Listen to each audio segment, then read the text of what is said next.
Good day, everyone. Welcome back to our channel and welcome to another video where in today's one we're taking a look at the GitHub website where I'll be explaining to you guys how can you recover your forgotten password. So basically, how can you change your password while you're logged in, and how can you find out your password and change it while you're signed out. So let's jump right into it.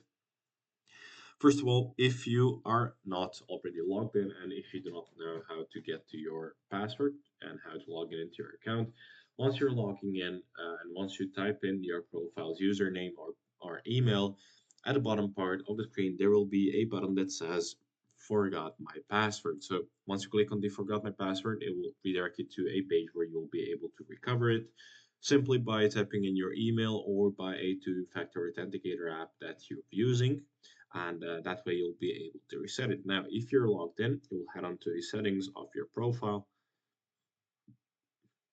On the left hand side, click on password and authentication. And in the password part, you'll click on change password right here. So type in your old one, your new one, and confirm the new one. So once you do so, you'll click on update password, and that will be the password that you'll be using from now on. So forget about the old one. This is a new one, and anytime you log in, you'll be using that one. So that's it for today. Thank you for watching this video. If you found it helpful, leave it a like, subscribe, and I'll see you guys in the next one. Goodbye.